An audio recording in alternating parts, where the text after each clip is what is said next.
Hey everybody, it's your girl Charlotte Van Hoor with Sisters Talking Natural Hair and Business, baby. Listen, I just want to hop on here right quick and holler at you guys for a few minutes about working in Sisterlocks. Being becoming a certified Sisterlocks consultant. And just basically, what I want to say to you is um, you know, what are the things that you need to be prepared for if you think that this is a career that you want to be involved in? Okay. The one thing about other natural hair business aspects is that you kind of have more flexibility with creativity. Okay. When you enter into the Sisterlocks business, the Sisterlocks is done in a certain way. Okay, the Sisterlocks is you have to invest that $1,500 into the training. The training is 4 days, intense training, and they basically tell you exactly how they want things to be done. In order for you to call what you're doing Sisterlocks, two things have to happen. You have to take that training through Sisterlocks Corporation. Forget what you heard. Forget what you heard. Forget what you heard. You need to take that training from Sisterlocks Corporation, or you do not have the permission and you are not authorized in any way whatsoever to call what you're doing Sisterlocks. Okay, so once you take that training, you invest in that training, it's $1,500, and then you are authorized to offer Sisterlocks. And at that point, you are a trainee or a practitioner, and you want to move towards becoming a certified consultant or an approved trainee, and then a certified consultant, or you might want to just pass over approved trainee and go straight to certified and become a brand ambassador. That's the highest level that you can go within the consultant range. Of course, if you want to take it to the next level and you want to be a trainer and everything like that, that's another set of circumstances and rules and guidelines. But I think that for people that come into the business, the first thing that you have to realize is that this is not your rodeo. Basically, when you decide you want to do Sisterlocks, you got to follow the guidelines. Whereas if you decide you want to do interlocking, traditional locks, or any other natural hair system or styling, it's kind of your option. You're going to do that thing the way you want to do that thing, and that's that. But this here is a little bit different. So just be prepared that it's going to be restrictions around what you can do with the Sisterlocks. So that's number one. Number two, do you have the time? This is not just something you could do every now and again. Once you start to pick up clients, it's a relationship, baby. You in a full-blown relationship. You understand?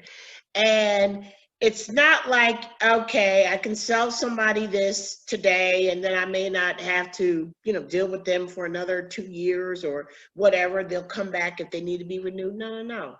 When you enter into this and you take a client on and you do an establishment installation, whatever you want to call it, then there's going to be maintenance that has to follow.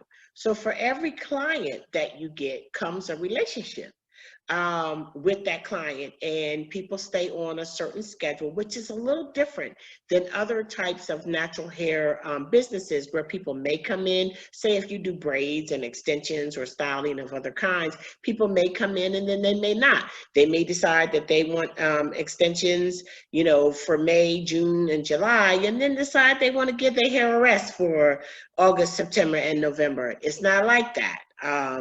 It's August, September, and October and November. I forgot October. But it's not like that with Sisterlocks. So you have to be prepared to be committed to a relationship when you bring on clients, okay?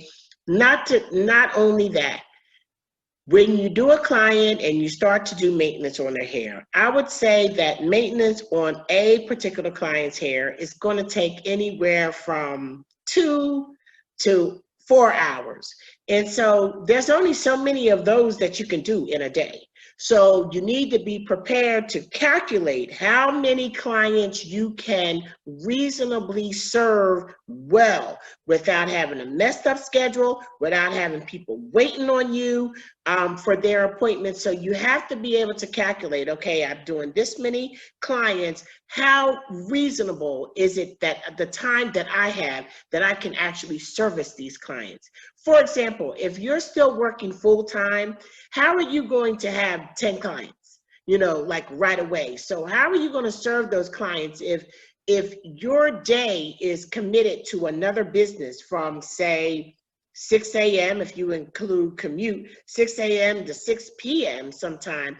That means that maybe during the week you could do one client, and you have to take that into consideration. That's what I did when I first started. I would go to work and I would do one client every evening after work until I could do more. But I do not take on more than you can serve with quality, okay? Patience. You have to be in a place where you can be patient. You can be patient with just even your development as it goes. You want to work and you want to work and you want to get faster and everything like that. But you don't want to be so impatient that you're doing work fast and it's not good.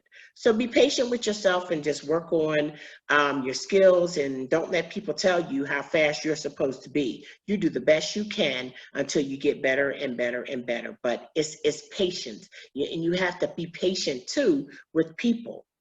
Do you like people? Do you like people? Do you like women? That's important. And I think that one thing in looking for consultants nowadays, it's a question that I have: who's your best friend? And what is that relationship like? Because a lot of times I think if women don't have best friends, or sometimes it may not be a best friend, but you're close with your cousins and your sisters, that somehow or another they don't have the relationship with women and the desire to and like to be with women, that they might need to really do this well. Listen, if you don't like women and you don't like fooling with people, don't do this. Because then what you're doing is you're doing it for the money.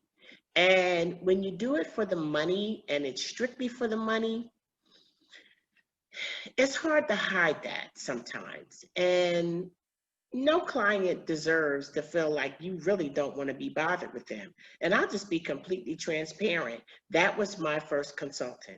And me and my first consultant, the sister that installed my hair like all those years ago, 2004, 2005, whenever it was, we did not get past our first package retie when I told her, you know what, I'm good. I will find somebody else to do my hair, because I don't even want you in my head with all that energy you got going on. And I've been kind of particular about that ever since. So if you're not really a people person, this might be a harder job for you. Okay. Are you physically fit? Are you up for the demands of doing Sister Locks? Are you up for the demands of standing on your feet for hours at a time? Sometimes. Do you have bad knees? Do you have feet that hurt real easy? Do you have a bad back? Those are things that you might want to consider could be a hindrance for you to do this job. So those are just a few of the things that I think you should consider before you consider coming into the Sisterlocks business. If the things that I talked about are things that are not an issue for you, I wholeheartedly encourage you to take on this business. We are in such a unique and marvelous position. And I have to thank Dr. Joanne Cornwell for creating this business opportunity for us.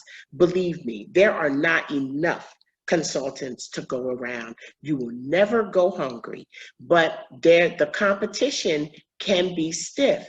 And I think that when you come into this business with the mindset that I'm not trying to do hair. I'm trying to build a business. Come into this business with the mindset that you want to be a CEO. And I think that the business takes on a life of its own. The sky is the limit as far as the things that you can do as a spinoff to this business. I mean, you have the audience of African American women, who really dominate, in the household, or what they're going to spend money on and things like that. There are so many things. You have that audience. There are so many things you can expand into: accessories, products, things for nails, skincare. There are so many things that you can continue to attract your clients with in this business. But I would say, from my experience, that it's important that you like people. That's just the main thing. It's important that you like people and that you're willing to put the work in, and that you remain reasonable about what you can and cannot do, okay, as far as the time restraints. And those are just a few things that was on my mind. I talked to a lot of people. Locks Forever has a coaching division, and our coaching division helps people that are brand new to the Sisterlocks game, and that we basically recommend this 90-day intensive coaching program that we have for that, where we actually provide your first client, okay, and then give you 90 days where you can come back for continued consulting and everything. It's very intense program that's worked around your schedule, and we help you to get it done and give you the confidence that you need to go forward. Then we have another program that is for the Sisterlocks Consultant who already has established her business. She already has, plenty clients, honey, and she is doing the thing. I mean, she's got her technique down and everything like that. And basically, she's trying to level up. So we have a program for her, specifically designed for her, that's called Stylist to CEO. And that program just, helps that individual go to the next level of business. That's where you truly move from doing hair to running a business. And that's what we're about. Locks Forever. And then, of course, we have our a la carte program, where you can have consultation, at an hourly rate, just as you need it. So it's like kind of pay as you go. Whatever works for you. We can customize a program. But the thing is that I want to see us be excellent. I want to see us start thinking about, when you open up your business, it's not just about you doing this business for you on this day. Always be thinking, what's going to happen when I grow? How are people going to know what is proper to wear, what is acceptable, for them to wear to work? What is your culture? What is going to be the culture of your salon, to start, dealing with those things. And so anyway, just wanted to hop on here real quick and share that with you. If you have any questions, you have any suggestions for topics that you want us to talk about, please do let me know.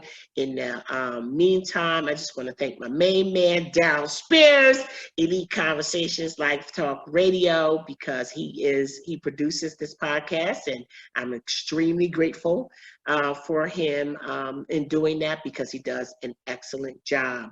I want you to follow us on Instagram, Facebook, and I'm always sweating you about our YouTube channel, okay? So thank God, I think we're like up to 220 subscribers or something.